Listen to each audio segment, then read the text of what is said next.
নারীদের এই দেশে এখন কোনো প্রকার নিরাপত্তা নাই। আমরা ঘর থেকে বের হওয়ার পর থেকে পুরোটা টাইম বাসায় ব্যাক করার আগ পর্যন্ত নিজেদেরকে সম্পূর্ণরূপে অনিরাপদ বোধ করছি। আমাদের বিন্দুমাত্র সেফটি এখনকার প্রশাসন দিতে পারেনি।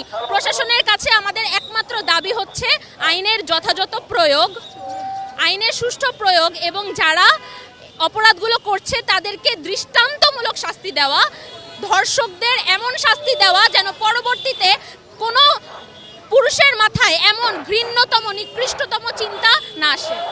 আজকে আমরা এখানে 3টা পর্যন্ত অবস্থান করব।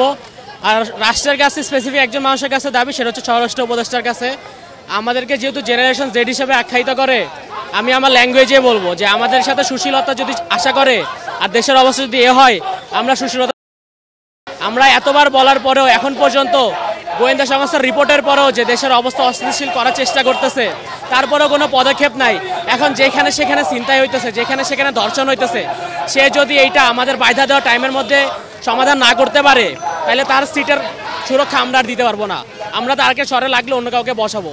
আর সে যদি এটা টাইমের মধ্যে না করে, তাহলে আমরা আমাদের হার্ডলাইনে যাব। যেভাবে প্রত্যেকটা প্রাইভেট ইউনিভার্সিটি এক একটা দুর্গ, যেভাবে 18 তারিখে আমরা স্টেপ নেওয়ার পরে অনেক কিছু হয়েছে, আমরা সেম হার্ডলাইনে যাওয়ার প্ল্যানে আছে। উনি যদি আমাদের 22 টাইমের মধ্যে কোনো স্টেপ না নেয়, তাহলে আমরা ওনার বিরুদ্ধে ব্যবস্থা নিব।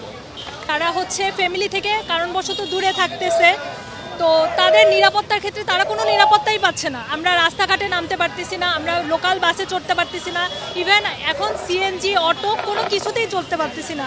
ছিনতাইয়ের শিকার হচ্ছে, বিশেষ করে ধর্ষণের শিকার হচ্ছে। যে কোনো বয়সী মেয়েরা আজকাল ধর্ষণের শিকার হচ্ছে, কিন্তু সে তুলনায় আমরা কোনো শাস্তি, দৃষ্টান্তমূলক শাস্তি আমরা দেখতেছি না, যে কারণে জিনিসটা দিন দিন আরও বাড়তেছে, প্রচুর পরিমাণে বাড়তেছে। এবং ব্যাপারটা এমন হচ্ছে যে ভিকটিমকে শো করা হচ্ছে, ভিকটিমের ঠিকানা, ভিকটিমের চেহারা শো করা হচ্ছে, কিন্তু আমরা কোনো রেপিস্টকে সেই পরিমাণ শাস্তি দিতে দেখতেছি না এবং তাদের সামনে আনা হচ্ছে না। কেন হচ্ছে? আজকে আমি নিরাপদ না, আমার কোনো বোন নিরাপদ না, আমার মা নিরাপদ না, কোনো স্থানে কেউ নিরাপদ না। আজকে যদি আমি মেডিকেলে যাই, আমি সেখানেও ধর্ষণের শিকার হতে পারি। আমি যে কোনো জায়গায় গেলে সেখানে ধর্ষণের শিকার হতে পারি। তাইলে আমার নিরাপত্তাটা কোথায়? পুলিশ কী করতেছে? সরকার কেন পুলিশকে ফোর্স করতেছে না? কেন কোনো দৃষ্টান্তমূলক শাস্তি হচ্ছে না, যে একটা শাস্তি দেখে আর রেপিস্টটা এটার বিরুদ্ধে সতর্ক হয়ে যায় এবং তারা এই কাজে না যায়? যদি তারা সেটা না পারে, তাহলে ভিকটিমদের হাতে যেন রেপিস্টকে ছেড়ে দেওয়া হয়। ভিশনের ফুলঝুরি মেগা অফারে ফ্রিজ কিনলেই পাচ্ছেন 16 পিসের আকর্ষণীয় গিফট বক্স একদম ফ্রি।